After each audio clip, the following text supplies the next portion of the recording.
Bismillahirrahmanirrahim. Assalamualaikum warahmatullahi wabarakatuh.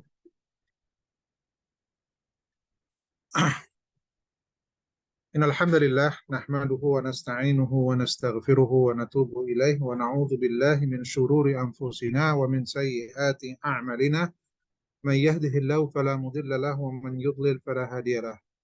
Wa asyhadu an la ilaha illallah wahdahu la syarika lah wa asyhadu anna Muhammadan 'abduhu wa rasuluhu la nabiyya ba'dah.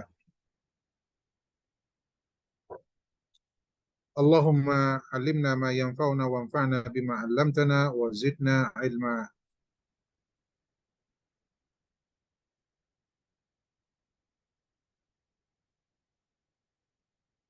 Wa zidna ilma. Baik. Amma ba'd.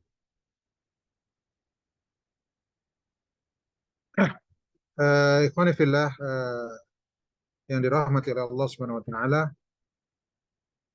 kita panjatkan puji dan syukur kita kehadirat Allah Azza wa Jal, yang mana pada kesempatan sore hari ini kita alhamdulillah dipertemukan kembali oleh Allah Subhanahu wa taala dalam kesempatan kajian rutin kita di Riyad Mengaji, ya, membahas kitab Aqidah Thahawiyah,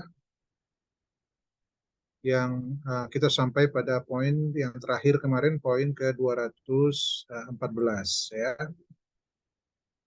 Poin ke-214 tidak banyak penjelasan dari Syekh Saleh Fauzan Al-Fauzan hafizahullah taala. Di sini beliau hanya mengatakan bahwa di sini adalah penjelasan tentang bahwasannya din yang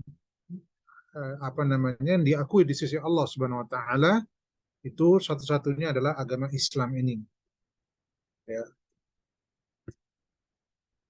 Sejak diutusnya Nabi Muhammad SAW sampai nanti hari kiamat.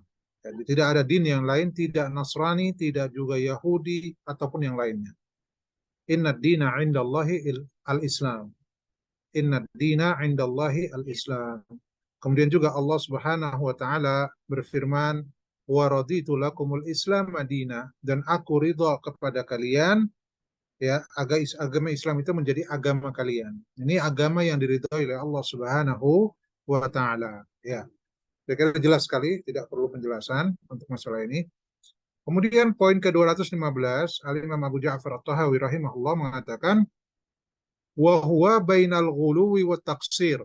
Wa huwa bainal ghuluwi wat taqsir. Yani agama Islam itu antara agama-agama yang ghulu dengan agama-agama yang lalai. Taksir, yani agama yang lalai. Maka al-Islamu, kata Syekh Shalih Fauzan, Islamu itu wasatun bainal ghulu, antara agama yang ghulu, yakni agama yang berlebih-lebihan, agama yang keras, ya, dengan agama yang taksir, yang lalai, yaitu al-jafa. At-taksir yakni al-jafa, lembek, ya. Maka di nol Islam ini pertengahan, tidak keras dan juga tidak lembek, ya, tidak keras dan juga tidak lembek. Jadi ada di dua pertengahan, di antara dua sisi yang tercela, dua ekstrim yang tercela. Fakulla tarifain madmum. Ya, jadi kedua sisi tadi, yang ghulu maupun yang taksir, ini dua-duanya tercela, ya, madmum. Adapun wal wasat itu khair, ya, yang wasat, pertengahan, itu yang terbaik. Walihada qala subhanahu, ya ahlal kitabi la taghlu fi dinikum ghairal haqqi. Oleh karenanya Allah Subhanahu wa taala mengatakan kepada ahlul kitab, ya, ini disebutkan dalam surat Al-Maidah ayat ke-77, wahai ahlul kitab, la taghlu fi dinikum, janganlah kalian ghulu di dalam agama kalian tanpa hak, ya, dengan cara yang tidak benar. Jadi agama orang-orang ahlul kitab, apakah itu orang Nasrani atau Yahudi, ya, mereka ini adalah agama yang ghulu. Ya, di antaranya apa? Mereka mengangkat nabi-nabi mereka itu di atas derajat yang semestinya. Mereka angkat sampai kepada derajat penyembahan atau ilahiyah. Ya, demikian. Baik.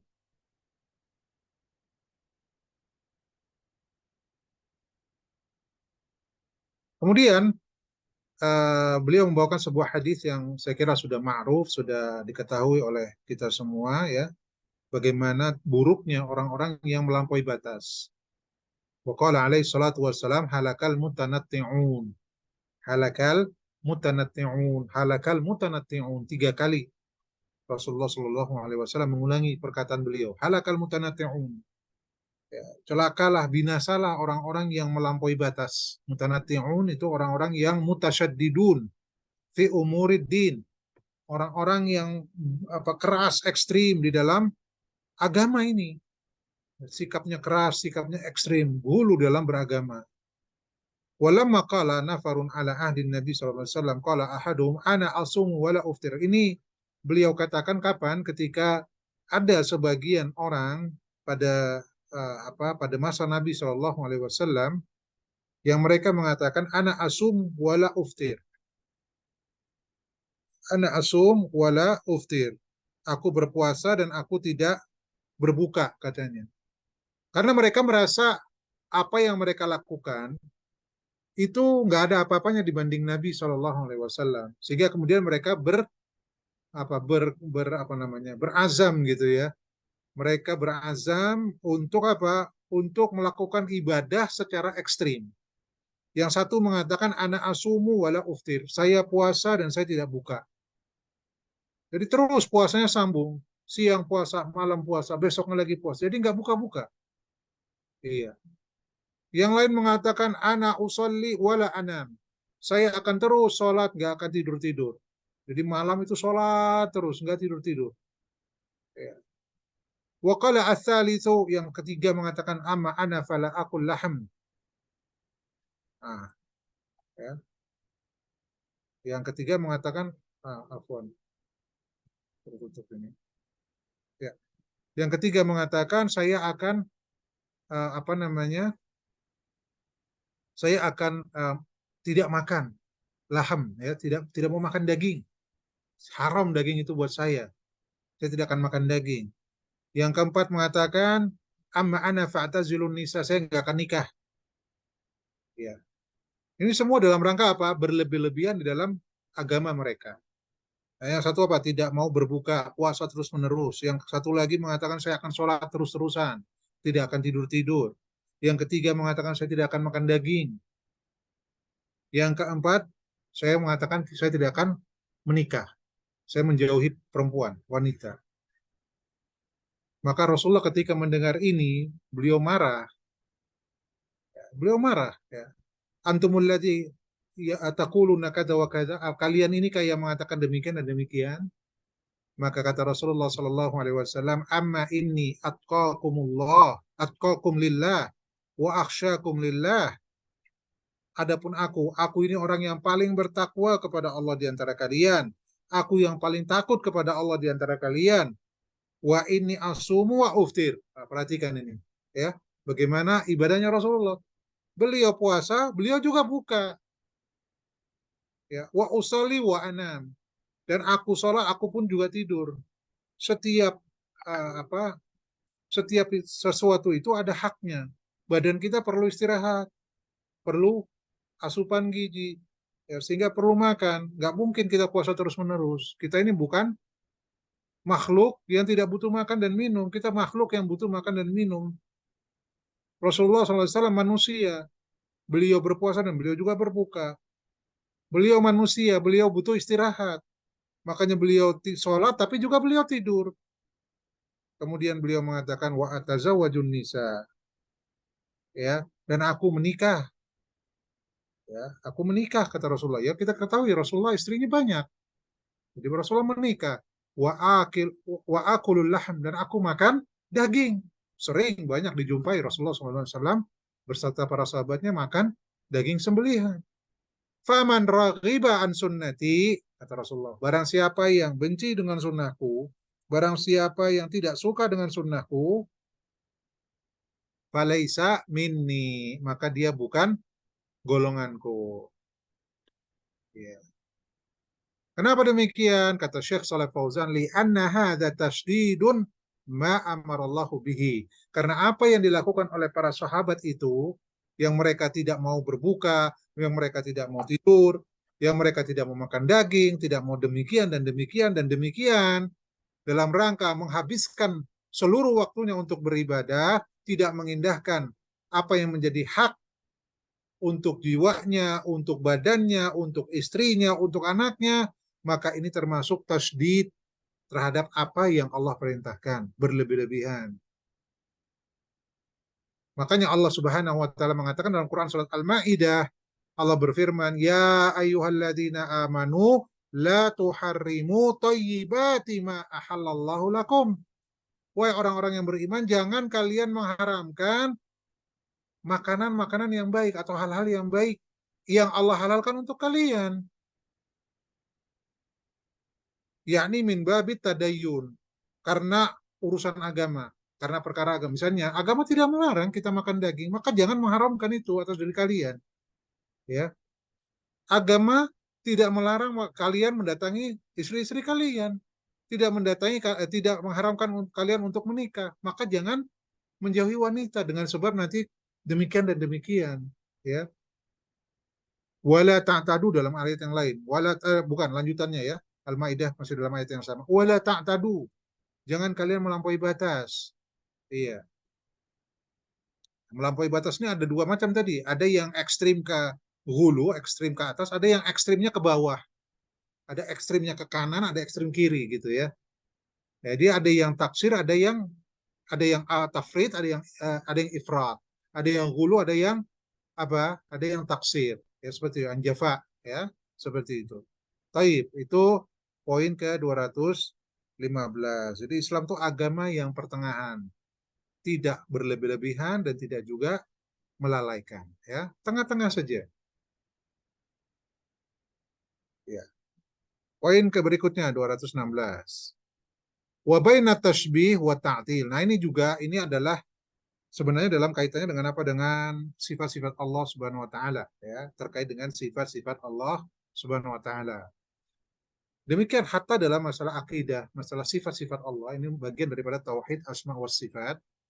Ahlu sunnah itu juga pertengahan. Bisa kita lihat antara tasbih dengan ta'til. Kalau kita ulangi dulu pelajaran kita, karena ini sudah pernah dibahas sebelumnya ya, pada pertemuan-pertemuan yang awal-awal, itu sudah pernah kita sebutkan tentang kaidah ini. Ini salah satu kaidah uh, yang harus difahami dalam masalah asma wa sifat, ya, nama-nama dan sifat-sifat Allah.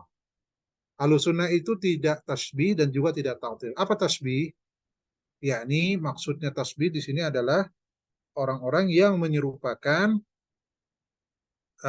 sifat Allah dengan sifat makhluk, atau sifat makhluk disamakan dengan sifat Allah. Sama, ya, keduanya sama. Apakah Allah yang disamakan sifatnya dengan makhluk atau sebaliknya makhluk yang disamakan sifatnya dengan sifat Allah. Ini tasbih. Ta'til itu lawan daripada tasbih. Ta'til itu dinafikan, ditiadakan, tidak mau menetapkan sifat. Kalau tasbih dia tetapkan sifat tapi dia serupakan sifat itu. Ahlussunnah tidak, ya. Ahlussunnah tidak. Mereka di antara dua ekstrim ini, ya. Di antara dua ekstrim. Jadi kalau kita lihat penjelasan Syekh di sini, al-mu'attilah ghalau fit tanzih wa nafawil asma was sifat wa nafaw al asma was sifat. Jadi kalau orang-orang Mu'tazilah mereka ini gulu dalam orang Mu'attilah mereka gulu di dalam apa? Di dalam menetapkan, ya, di dalam bukan menetapkan, di dalam mensucikan. Mereka gulu dalam mensucikan Allah Subhanahu wa taala. Betul, kita harus mensucikan Allah. Kita harus menafikan adanya penyerupaan Allah dengan makhluk. Ini pensucian, tapi bukan berarti kita tidak menetapkan sifat-sifat Allah. Lah wong Allah sendiri yang menetapkan sifat-sifat itu untuk dirinya. Dia menetapkan nama-nama itu untuk dirinya. Ya, Allah Ar-Rahman, Ar-Rahim. Allah sendiri yang menetapkan itu untuk dirinya. Kenapa Allah tetapkan, kalian tidak mau menetapkan? Kenapa Allah mengatakan khalaqtu biyadayya, yang aku ciptakan Adam itu dengan dua tangan? Kok Allah sendiri yang mengatakan dengan dua tanganku? Kenapa tidak mau ditetapkan. Allah sendiri yang mengatakan itu. Allah itu turun ke langit dunia. Allah itu istiwa di atas arsy. Allah yang mengatakan sendiri di dalam Al-Quran. Kenapa kalian tidak mau menetapkan? Kita tetapkan sebagaimana Allah tetapkan. Ya, jangan hulu seperti orang-orang Mu'attilah. Allah tetapkan, mereka hulu dalam mensucikan Allah sampai pada level ya mereka menafikan nama-nama dan sifat-sifat. Alasannya karena kalau mereka menetapkan nama dan sifat itu berarti mereka menyamakan Allah dengan makhluk. Ini cara berpikir yang sangat-sangat keliru dan bodoh. Tidak ada kita menetapkan nama dan sifat bagi Allah, kemudian itu konsekuensinya berarti sama dengan makhluk. Tidak ada yang berpikir seperti itu. Antar makhluk saja kita tetapkan sama namanya, itu hakikatnya berbeda. Bagaimana antara Khalik dengan makhluk? Kita katakan anjing punya tangan, punya kaki. Kambing punya kaki. Apakah kaki anjing sama dengan kaki kambing? Apakah kaki manusia sama dengan kaki anjing? Tidak sama. Padahal nama sama. Jadi menetapkan nama, menetapkan sifat itu tidak berarti kita menyamakan itu dengan satu sama lain. Apalagi ini antara Khalik, Allah yang Maha Kuasa yang menciptakan, dengan yang makhluk yang diciptakan, itu nggak sama. Walaupun terjadi kesamaan nama, tidak ada konsekuensi kalau kita menetapkan nama berarti kita menetapkan sifat berarti kita menyamakan Allah dengan makhluk. Allah mengatakan dia punya dua tangan, yang kemudian Rasulullah mengatakan kilta yadayhi yamin, kedua tangan Allah itu kanan, kita samakan, oh berarti Allah tangannya seperti tangan makhluk. Ini nggak ada orang berpikir seperti ini. Ini bentuk hulu ya, berlebih-lebihan di dalam beragama. Ya betul kita harus mensucikan, kita tetapkan, tapi jangan kemudian disamakan dengan sifat makhluk. Selesai perkaranya, stop. Kalau ditanya kaifiyah, kita nggak tahu kan, memang kita nggak pernah mengetahui, kita tidak pernah ketemu Allah, Rasulullah juga tidak pernah mengabarkan bagaimananya, Allah sendiri tidak pernah mengabarkan bagaimananya. Cuma Allah mengatakan dia memiliki tangan, Allah mengatakan dia turun ke langit dunia, Allah mengatakan dia istiwa di atas arsy. Sudah tetapkan seperti itu, sudah. Dan itu difahami, makna-makna itu difahami. Ya, tangan yang dengannya Allah menggenggam atau menggulung langit dan bumi. Ya, tangan yang dengannya Allah menciptakan Adam. Ya, khalaqtu biyadai, aku ciptakan dengan kedua tanganku.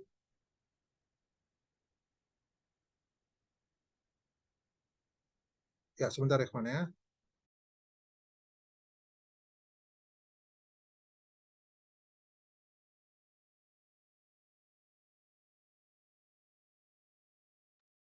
Taib. Ya. Jadi seperti itu, tetapkan saja. Tapi jangan disamakan dengan makhluk. Selesai masalahnya. Dan sekali lagi, Al-Quran itu diturunkan sebagai hudal linas. Ya, sebagai hidayah untuk manusia, memberikan petunjuk. Kalau ayat-ayat sifat, ayat-ayat terkait dengan nama-nama dan sifat Allah yang banyak sekali dalam Al-Quran itu tidak bisa dipahami maknanya, terus apa faedahnya Al-Quran?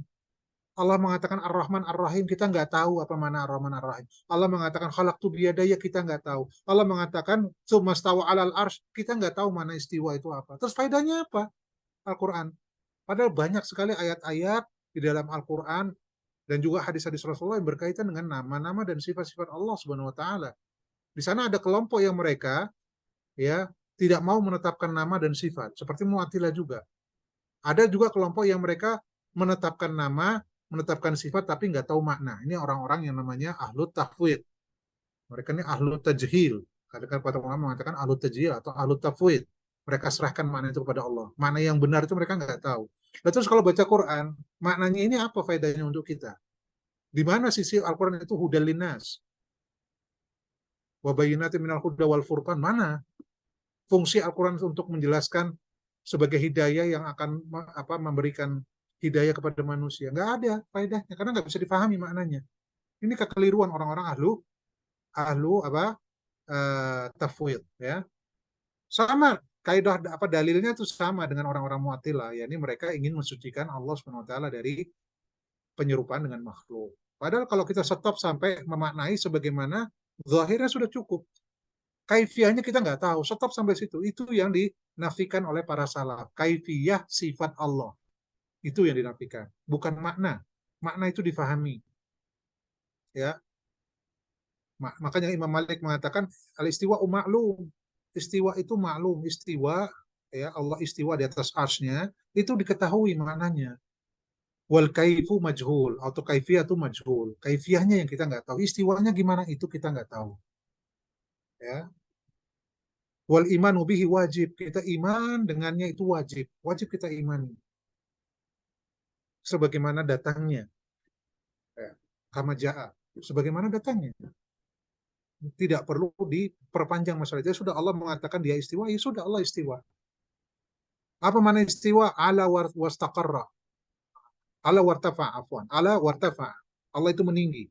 Ya sudah, tetapkan itu. Itu yang difahami dalam bahasa Arab seperti itu. Nggak usah dipahami maknanya. Oh, nggak tahu saya maknanya apa. Loh, maknanya itu. Ala wartafa. Sudah stop sampai situ. Jangan ditanya terus gimana cara istiwanya. Itu yang keliru. Makanya Imam Malik mengatakan wasu'alu anhu bid'ah. Berkata tentang itu bid'ah. Sama kita bawa ini semua kepada perkataan Imam Malik pada seluruh sifat-sifat Allah. Ya, Allah itu punya tangan. Kita tetapkan Allah mengatakan Allah punya tangan. Bi khalaqtu biyadayya kata Allah. Aku ciptakan Adam itu dengan kedua tanganku. Maka kita imani Allah mengatakan dengan tangan. Apa itu tangan? Yaitu tangan adalah sifat Allah yang dengan itu Allah ciptakan Adam alaihissalam. Sudah, sampai situ saja. Ya, jangan bertanya tentang kaifiyahnya. Kita imani sebagaimana datangnya. Sudah, seperti itu. Ya, insya Allah akan selamat. Dan itu agama yang mudah, akidah yang mudah sebenarnya. Akibatnya mereka buat kaidah-kaidah yang jelimet, yang sulit dalam rangka untuk melegalkan apa penyimpangan mereka ini. Kalau kita belajar akidah mereka ini luar biasa sulitnya. Akidah Islam yang mudah itu dibuat jadi sulit oleh mereka. Ya, dibuat sulit karena adanya pemikiran-pemikiran yang menyimpang dalam masalah ini. Sehingga pembahasan asma wa sifat itu jadi jelimet.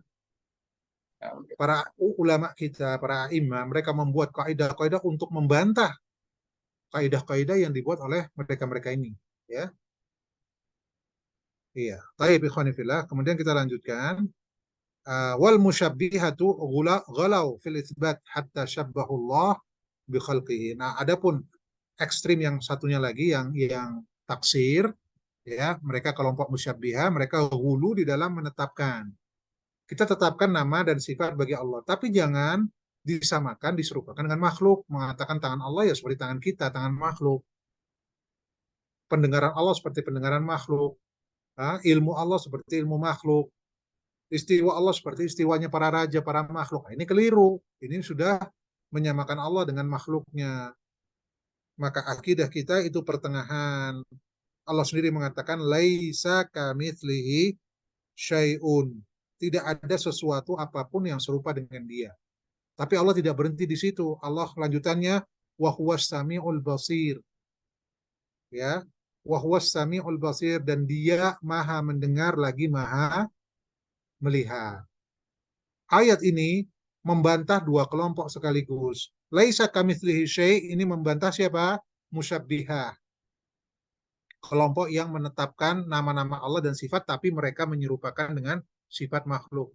Salah. Tapi ketika Allah mengatakan laisa kamitslihi syai', Allah juga menetapkan nama dan sifat di situ. As-Sami dan Basir ini nama Allah dan juga sifat. Ya, iya. Nah, ini adalah bantahan untuk orang-orang Mu'attilah. Jadi ayat ini kaidah yang agung untuk membantah dua kelompok ekstrim sekaligus, ya. Yakni kelompok yang gulu seperti orang-orang Mu'attilah dan kelompok yang lalai seperti orang-orang Musyabbihah. Baik.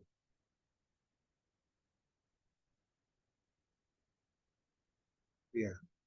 Maka kata Syekh Saleh Fauzan, Al-Fauzan di sini, wa nahnu ma'asyara ahli sunnah wal jamaah, ya, sebagai kita sebagai orang ahli sunnah wal jamaah, kita menetapkan nuthbitu ma'asbatahullahu li nafsihi. Kita tetapkan apa yang Allah tetapkan kepada dirinya. Wa ma'asbatahu lahu rasuluhu. Dan apa yang ditetapkan untuk Allah oleh Rasulnya. Ya, dalam hadis-hadis beliau. Minal asma was sifat, dari nama-nama dan sifat-sifat. Wala nu'attiluha wala nanfiha. Kita tidak kita tidak menafikan dan tidak membatalkan nama dan sifat itu dari Allah Subhanahu wa taala. Kita tidak membuang itu dari Allah Subhanahu wa taala. Wala nusyabbihullaha bi ahadin min khalqihi, dan kita tidak mentasbih, menyerupakan Allah dengan makhluknya satupun, ya, tidak ada yang serupa dengan Allah. Kemudian kita katakan naqulu asma'ullah wa sifatuhu taliqu bihi subhanahu. Ya, nama Allah dan sifat-sifat Allah itu sesuai dengan keagungan zat Allah Subhanahu wa taala, ya. Jadi gitu. Ya, nama dan sifat Allah itu kita tetapkan sesuai dengan keagungan Allah. Allah istiwa sesuai dengan keagungannya. Sesuai dengan zatnya. Zat Allah itu agung dan tinggi. Maka nama dan sifat-sifat Allah sebagaimana zatnya. Ya, sebagaimana zatnya. Maka juga sesuai dengan keagungan Allah Subhanahu wa taala. Kemudian kata beliau, wa in kanat hadhil asma' was sifatu mawjudatan fil bashar. Walaupun nama dan sifat-sifat itu juga ada pada manusia. Tadi saya sudah berikan contoh. Manusia punya tangan, Allah juga punya tangan. Tapi tangan Allah tidak sama dengan tangan manusia. Jangan dipasukkan ke benak kita tangan itu seperti tangan makhluk. Hatta di benak kita buang itu jauh-jauh. Kita tetapkan Allah punya tangan yang dengannya Allah menciptakan apa? Nabiullah Adam alaihissalam. Dengannya Allah menggulung langit dan bumi. Ya, Allah memiliki qadam, kaki, yang dengannya Allah menghimpit neraka. Sudah cukup sebagaimana yang dijelaskan Rasulullah. Jangan disamakan kaki Allah dengan kaki makhluk. Jangan disamakan mata Allah dengan mata makhluk. Jangan disamakan istiwa Allah dengan istiwanya makhluk. Jangan, ya. Allah sesuai dengan zatnya yang kita tidak ketahui seperti apa kaifiahnya, ya sudah.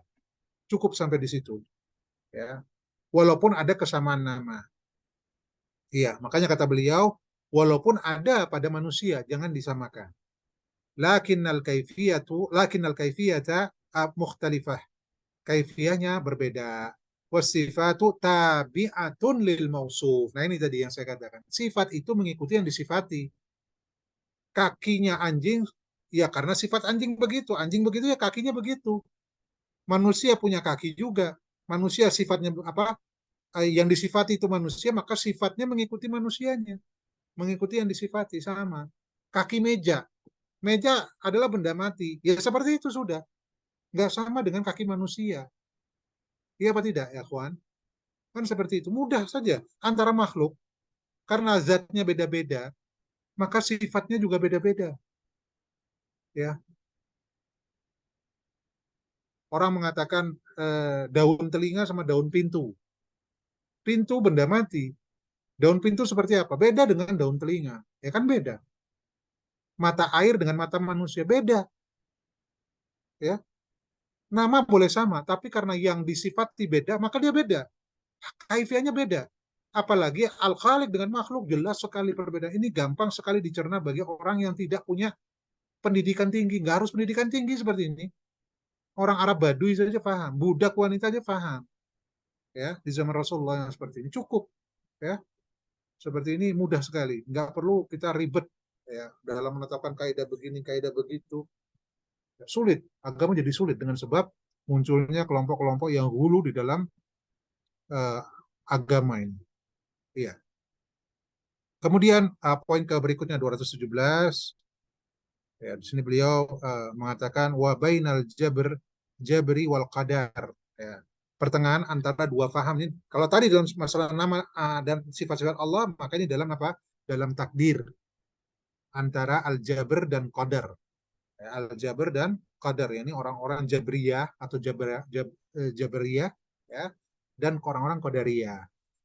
Maka Ahlussunnah wal Jamaah pertengahan di antara dua kelompok ini. Orang-orang Jabariyah, ya, mereka ini yaghluna fi isbatil qadar hatta yaslubu al-abda anil ikhtiyar.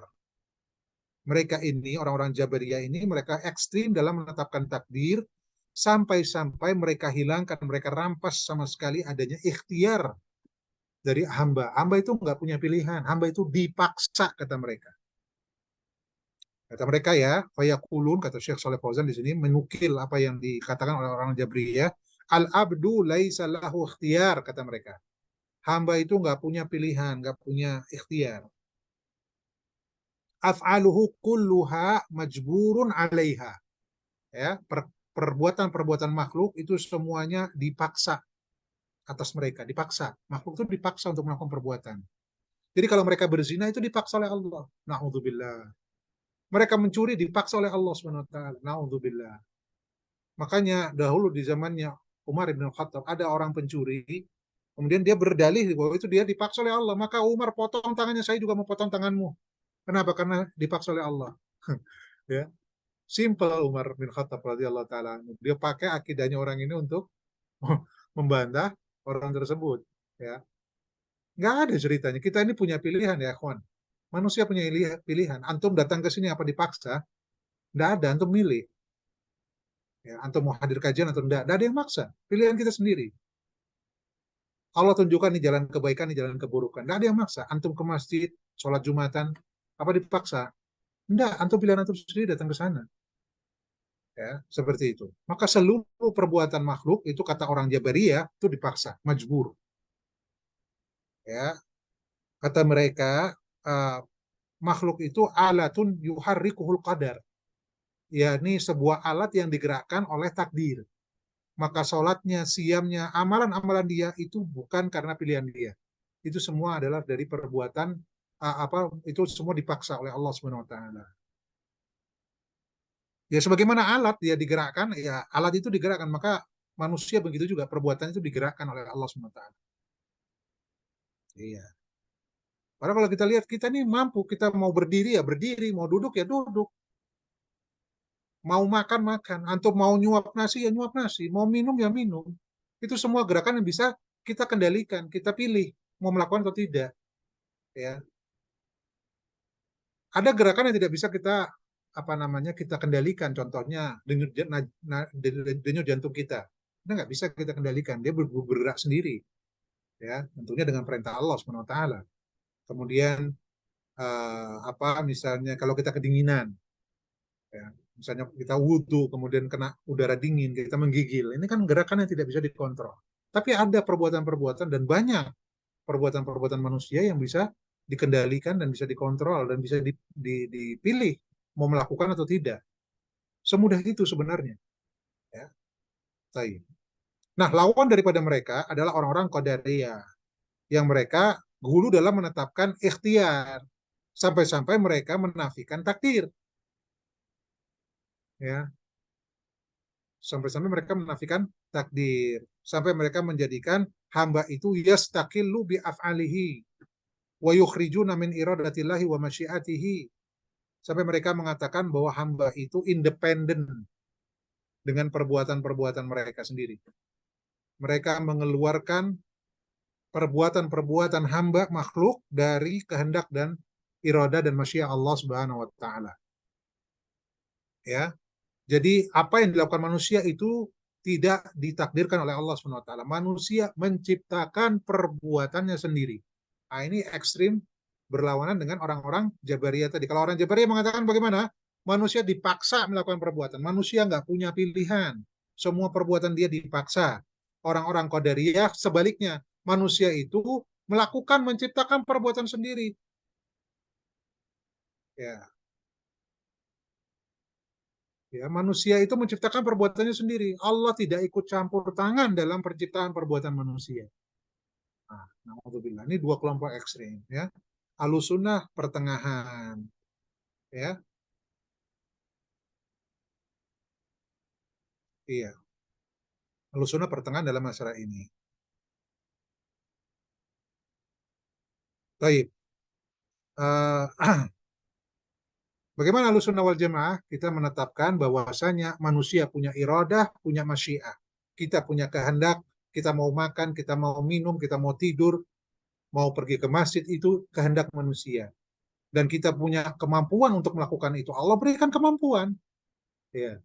Tapi kemudian apapun yang dikehendaki manusia itu semua sudah di bawah kehendak Allah. Jadi apa yang Allah kehendaki itulah yang terjadi. Kita mau ngaji misalnya, ya, mau hadir kajian majelis taklim, sudah punya keinginan untuk melakukan itu, semua sudah kita siapkan. Tapi Allah tidak menghendaki terjadi, maka kita tidak hadir kajian. Kita mau pergi ke masjid, Allah takdirkan sakit sehingga kemudian nggak pergi ke masjid. Jadi apapun kehendak manusia, ya itu semua di bawah kehendak Allah. Ya, apapun yang Allah kehendaki itu yang akan terjadi. Ya, Masya Allahu kana wa ma lam yasha' lam yakun. Kata para ulama demikian. Apa yang Allah kehendaki itu yang akan terjadi. Ya, apa yang Allah tidak kehendaki tidak akan terjadi. Jadi masyiah Allah, masyiah manusia, masyiah makhluk, iroda makhluk itu di bawah masyiah dan iroda Allah Subhanahu wa taala. Namun demikian Allah memberikan pilihan ya kepada manusia itu untuk melakukan, untuk memilih mana yang baik, mana yang buruk. Allah berikan ilham, jalan. Fa'alhamaha fujuraha wa taqwaha. Ini loh jalan ke yang baik, ini jalan yang buruk. Itu diberitahu. Kita tahu ini maksiat, ini ketaatan. Itu diketahui dan manusia bisa milih mau mana melakukan kemaksiatan apa mau melakukan ketaatan. Bisa kita pilih ya. Dan ingat, kita diperintahkan untuk beramal. Kulun muyassarun lima khuliqalahu. Insya Allah akan dimudahkan atas apa yang ditakdirkan untuk dia. Jadi jangan meninggalkan amal dengan sebab kan sudah ditakdirkan oleh Allah, yang nggak usah beramal. Bukan begitu. Karena kita tidak mengetahui apa yang Allah takdirkan untuk kita, justru itulah maka kita harus beramal. Rasulullah mengatakan, kulun muyassarun lima khuliqalahu. Semua akan dimudahkan atas apa yang ditakdirkan untuknya. Insya Allah, apabila manusia menginginkan kebaikan, dan Allah akan berikan hidayah untuk kebaikan. Allah mudahkan dia melakukan kebaikan. Kalau memang dia menginginkan keburukan, Allah akan persulit dia untuk apa?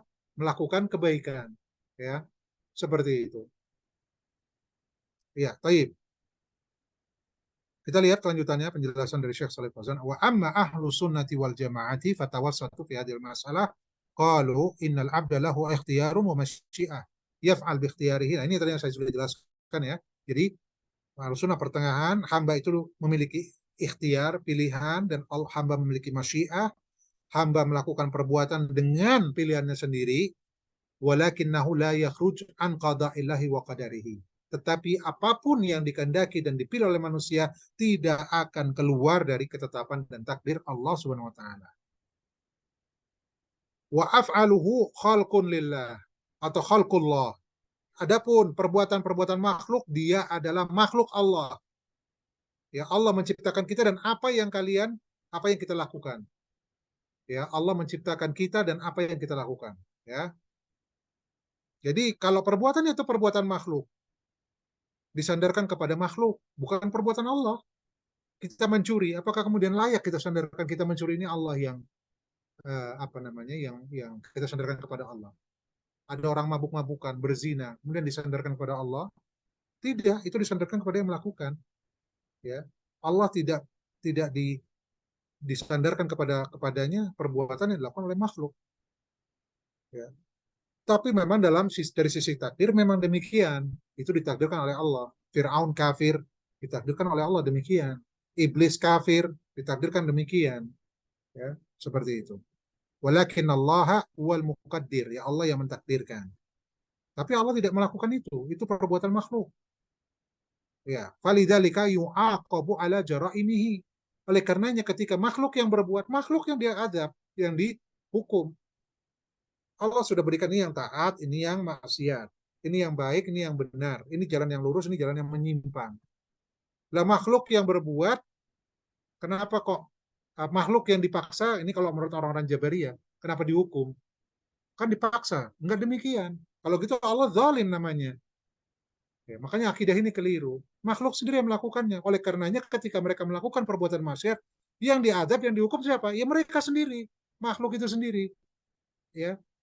Demikian juga kalau mereka melakukan ketaatan, mereka yang mendapatkan pahala. Maka kata Syekh Saleh Fauzan, walau kana yaf'alu hada bi ghairi ikhtiyarihi ma hasala ala thawab wal iqab. Kalau misalnya makhluk itu melakukan perbuatan-perbuatan itu bukan dengan pilihannya sendiri, tapi dipaksa, maka nggak ada namanya thawab dan iqab. Nggak ada itu pahala dan hukuman nggak ada. Karena nanti jatuhnya zalim. Orang melakukan kemaksiatan kemudian diiqab. Zalim, kenapa? Karena dia dipaksa kok. Nah, itu kan nggak benar.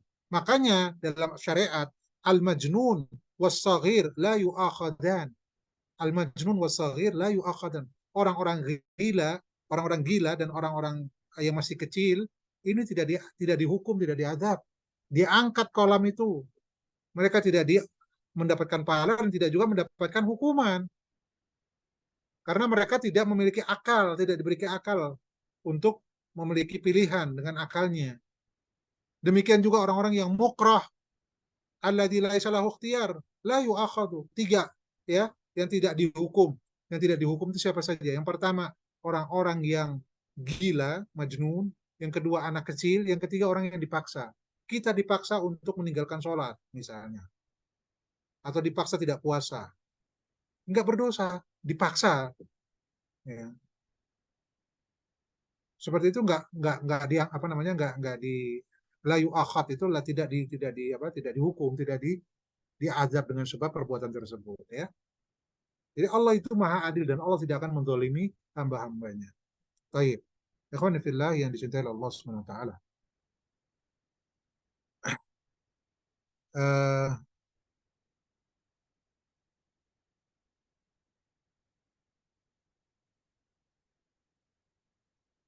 Eh, poin berikutnya adalah poin ke-217, wa bainal jab wa baina al-amni wal iyas, ya. Ahlussunnah wal jamaah itu pertengahan antara al-aman wal iyas. Ya, ini antara merasa aman dari azab Allah dan putus asa dari rahmat Allah. Ini juga masalah akidah lagi. Ya. Kadzalika hadza min aqidati ahli sunnati wal jamaah wa huwa al-wasat bainal amni min makrillah wal iyas min rahmatillah.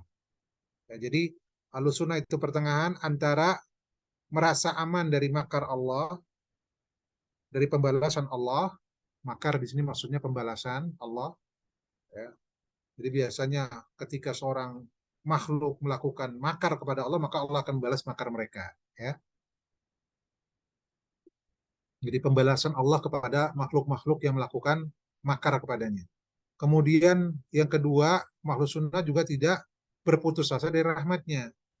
Mereka mengharapkan rahmat Allah, tetapi tidak merasa aman dari pembalasan Allah. Wala minal azab wal fitnah. Demikian juga tidak merasa aman dari azab dan fitnah.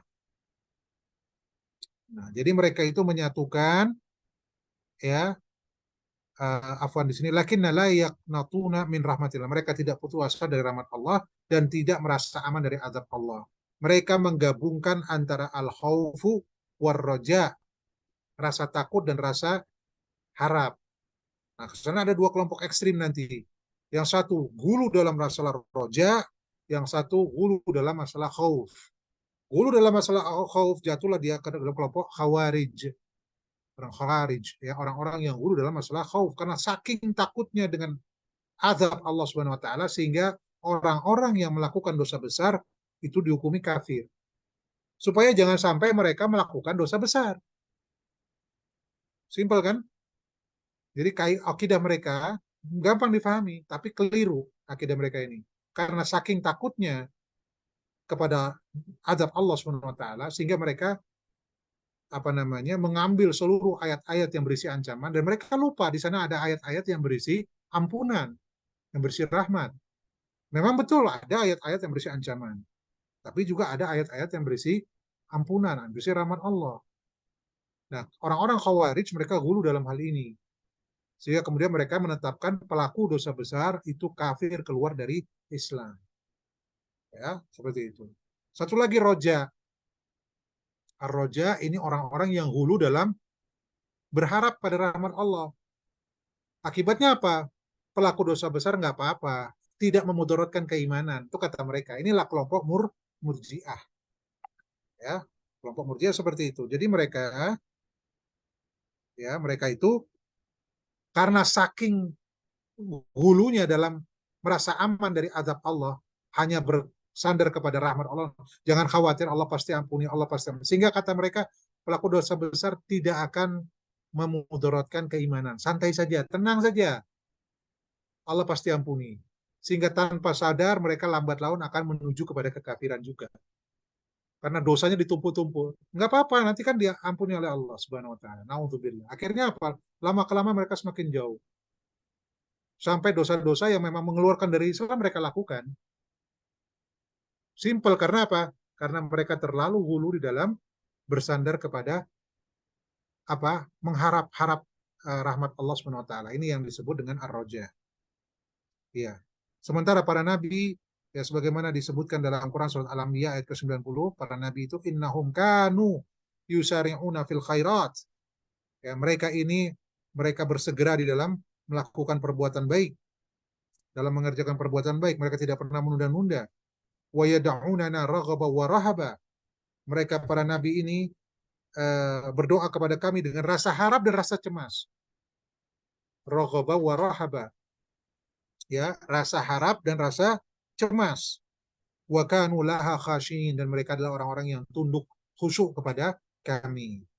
Itulah para nabi. Jadi mereka takut, ya, mereka takut dari Allah,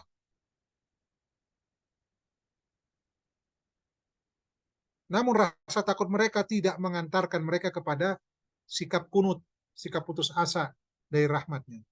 Kita takut kepada Allah, tapi jangan sampai kemudian itu menyebabkan kita putus asa dari rahmatnya.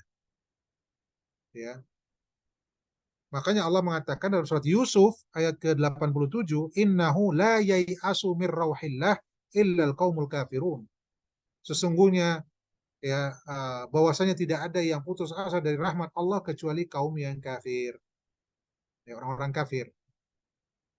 Kemudian dalam ayat yang lain Allah mengatakan wa may yaqnatu mir rahmati rabbih illa dhallun. Tidaklah berputus asa dari rahmat Allah kecuali orang-orang yang sesat, ya.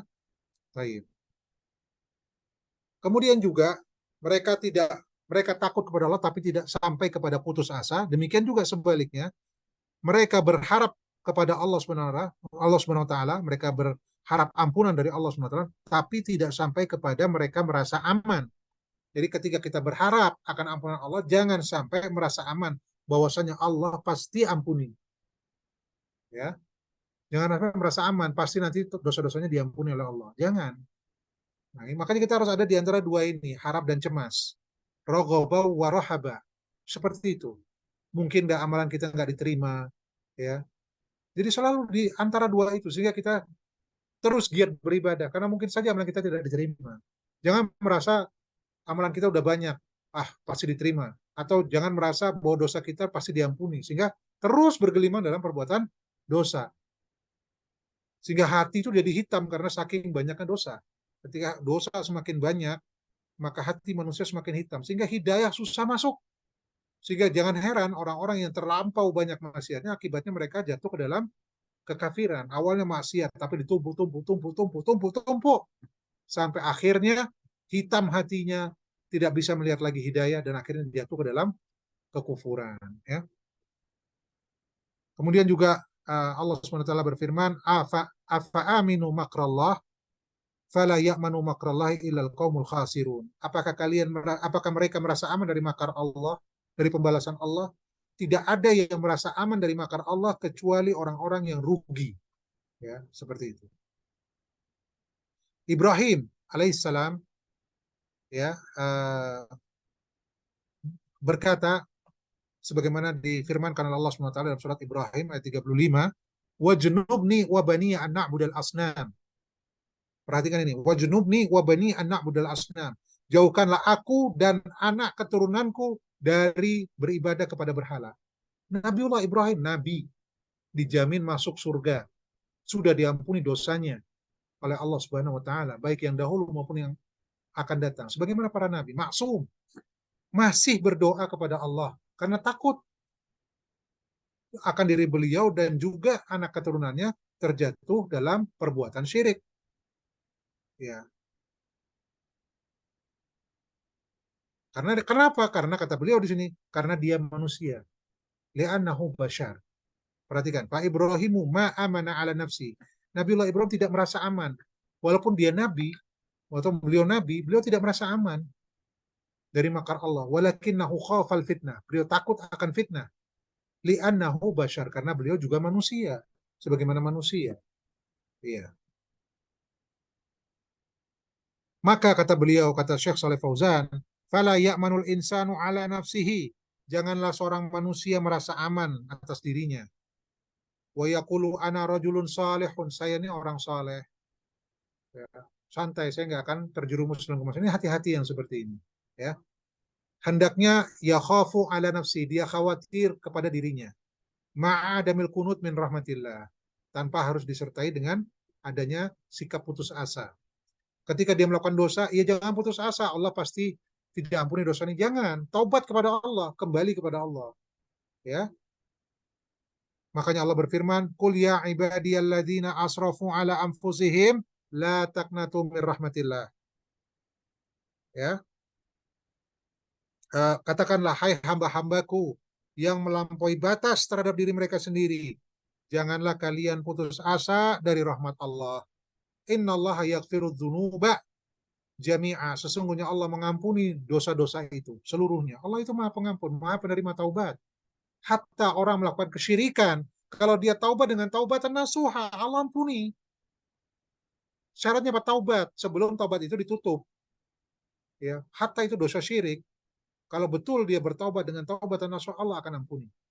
Karena Allah itu apa? Maha Pengampun. Sebagaimana dalam ayat ini tadi Az-Zumar ayat 53, innallaha yaghfiru dzunuba jami'a. Semuanya Allah ampuni dosa-dosa itu kalau bertaubat darinya. Ya.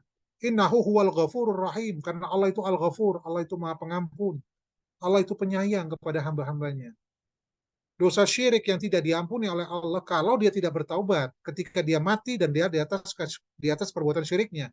Ini tidak diampuni oleh Allah SWT. Tapi kalau orang berbuat syirik kemudian dia diampuni, dia bertaubat, maka dia akan diampuni oleh Allah Subhanahu wa taala. Makanya Allah katakan wa anibu ila rabbikum wa aslimu lahu.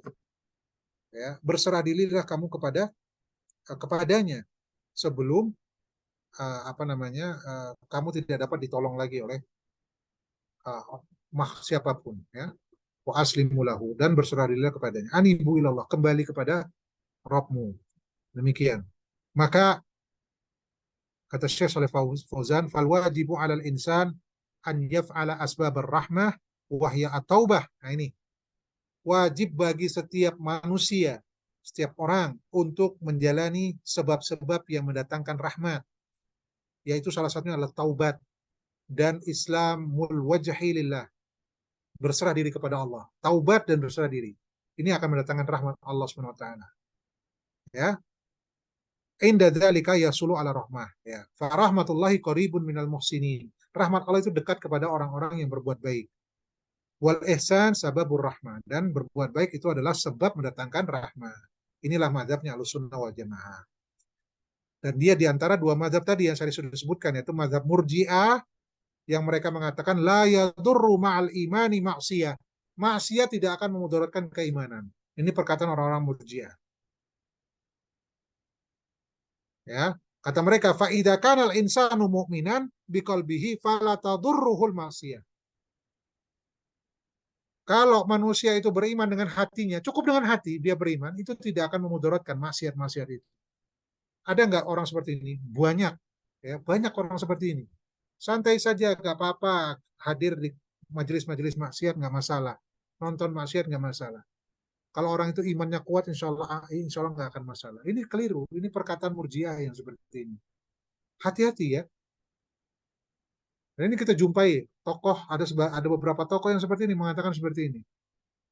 Nah, kita tidak perlu sebutkan nama, tapi ada, dan itu viral ya dulu seperti itu. Faulai amanu makrol. Mereka inilah orang-orang yang merasa aman dari makar Allah.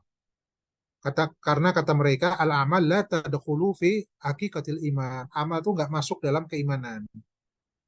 Maka kata mereka, fayadkhulul jannata wa illam ya'mal syai'an indahum. Kata mereka, orang itu bisa masuk surga walaupun tidak beramal sedikit pun. Nah, maka kata Syekh, wahada madhabu afsadud dunia. Madhab seperti ini yang merusak dunia ini yang seperti ini. Kalau orang-orang khawarij takut buat dosa, kalau seperti ini melakukan dosa sebanyak-banyaknya. Nggak masalah, kata mereka. Walaupun tidak beramal sedikit pun, orang masuk surga. Yang penting yakin. Yang penting hatinya mengakui cukup. Walaupun perbuatannya, maksiatnya seperti apapun, masuk surga. Ini pemikiran Murji'ah, akidah Murji'ah. Mereka ini yang merusak dunia. Kalau orang Khawarij takut dosa, kalau ini berani sama dosa. Ya, tahallalan nasu minad din bisababihi. Ya, manusia lepas dari agama ini dengan sebab seperti ini. Maka kata mereka, madama annana nadkhulul jannata fala hajata ilal a'mal fayaf'aluna ma yasha'un. Masya Allah, ya. Selama kita masuk surga, maka tidak perlu untuk beramal. Maka mereka melakukan apapun yang mereka inginkan. Ya. Makanya dalam hadis dikatakan, idza lam tastahi fasna' ma syi'ta. Tinggal rasa malu saja. Kalau kamu nggak malu, kamu lakukan apa yang kamu inginkan. Jadi kalau sudah rusak itu, ya sudah. Mereka melakukan apapun yang mereka inginkan tanpa ada rasa malu sedikit pun. Iya. Itu yang pertama. Yang kedua, ini kelompok Khawarij. Kelompok Al-Wa'idiyah. Jadi ada kelompok Al-Wa'diyah wal-Wa'idiyah. Al-Wa'idiyah ini orang-orang Khawarij. Yang mereka mengkafirkan pelaku-pelaku dosa besar. Yang mana dosa-dosa besar ini di bawah kesyirikan tentunya. Syirik itu dosa besar yang paling besar. Pelakunya keluar dari Islam. Kalau tidak bertaubat, kekal di dalam neraka selama-lamanya. Namun kalau dia bertaubat, dia kembali kepada Islam, maka Allah akan ampuni hamba tersebut. Nah, orang-orang Khawarij mereka mengkafirkan para pelaku dosa besar. Minum khamar kafir, pezina kafir, pencuri kafir, ya. Dosa-dosa besar itu pelakunya kafir menurut mereka. Ya. Baik.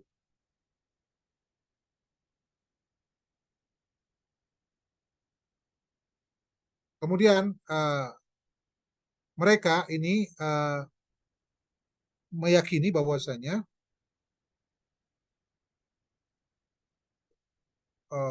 bahwasanya Allah wajib untuk melaksanakan hukuman kepada orang-orang yang bermaksud kepadanya. Ya, Allah wajib melakukan itu. Itu kata mereka. Padahal Allah SWT berfirman, "Innallaha la yaghfiru ayyushraka bihi wa yaghfiru ma duna dzalika liman yasha." Dalam Quran surah An-Nisa Allah berfirman apa? Sesungguhnya Allah mengampuni dosa syirik dan sesungguhnya Allah tidak mengampuni dosa syirik dan Allah mengampuni dosa-dosa selainnya bagi orang yang dia kehendaki. Jadi dalam perspektif akidah Ahlussunnah wal Jamaah, pelaku dosa besar itu tahtal masyiah, di bawah kehendak Allah Subhanahu wa taala. Kalau Allah mau mengampuni, Allah ampuni. Kalau Allah menghendaki mengadab, maka Allah akan mengadabnya. Ya, iya, baik. Ya, maka kemudian kita tutup ya, insya Allah pengajian hari ini perkataan dari Syekh Shalih Fauzan. Walihada yaqulun, oleh karenanya Ahlussunnah wal Jamaah mengatakan al khaufu war roja bin nisbati lil insan kana kajanahai at-tairah. Jadi rasa harap dan rasa takut kalau ditinjau dari sisi manusia itu seperti dua sayap burung. Ya, dua sayap burung. Sayap kanan dan sayap kiri. Wala budda min salamatil janahain. Supaya bisa terbang dua-duanya harus berfungsi. Fakadzalikal khauf war raja law ikhtalla ahaduhuma saqata. Jadi manusia kalau roja dan khaufnya salah satunya hilang dari mereka, khauf saja rojanya nggak ada, mereka akan jatuh sebagaimana burung jatuh ketika sayapnya satu tidak berfungsi, atau roja saja khaufnya nggak ada, demikian juga mereka akan jatuh. Ya, fala budda minat ta'adul kama ya ta'adul janaha at-ta'ir, dan harus seimbang antara kedua ini. Ya, sebagaimana kedua sayap burung itu seimbang. Ya, demikian ikhwan fillah yang dicintai Allah Subhanahu wa taala. Ini yang bisa kita sampaikan pada pertemuan hari ini. Mudah-mudahan apa yang saya sampaikan ini bermanfaat. Yang benar itu semata-mata datang dari Allah Subhanahu wa taala. Adapun kekeliruan itu karena kebodohan saya pribadi dan juga dari syaitan. Saya mohon ampun pada Allah. Insya Allah kita akan lanjutkan pada pertemuan mendatang. Ya, wabillahi taufiq wal hidayah. Wassalamualaikum warahmatullahi wabarakatuh. Waalaikumsalam warahmatullahi wabarakatuh. Baik, anak pamit ya, Terus, Mas Afian. Ustaz, Teman-teman. itu yang Ya, apa? Kalimah zakarna ini. Hadhi dzakarnahu fi hadhihi al-aqidah min awaliyah ila akhirah. Ini berarti udah ada poin terakhir, Ustaz. Gimana, Pak Dian? Ini udah berarti udah poin terakhir, Ustaz ya. Poin yang mana nih? Yang Eh, terus Aima dzakarna fi hadhihi al-aqidah min awaliyah ila akhirah, berarti poin terakhir. Oh, masih ada, Ustaz. masih ada, Masih masih ada ada. sih. Masih ada Selalu ya. beberapa poin sedikit. Ya, Oh, iya, iya, kalau Ustaz. di situ Nanti ya kita sekitar mungkin mungkin sekitar berapa halaman lagi ya? Ya, oh, dikit lah, tinggal mungkin satu dua pertemuan lagi insya Allah. Sip. Oke, oke. Anak kira ini udah, maksudnya mungkin bisa sekalian diinfoin kalau misalnya udah akhir apa Ya, ya, iya, kawan, iya. kajian berikutnya. Masih ada. Oke. Ya, pamit Pak Dian, udah mau maghrib nih. Jazakallah khairan, Ustaz. Assalamualaikum. Waalaikumsalam. Jazakumullah khairan ya. Assalamualaikum. Waalaikumsalam. Assalamualaikum.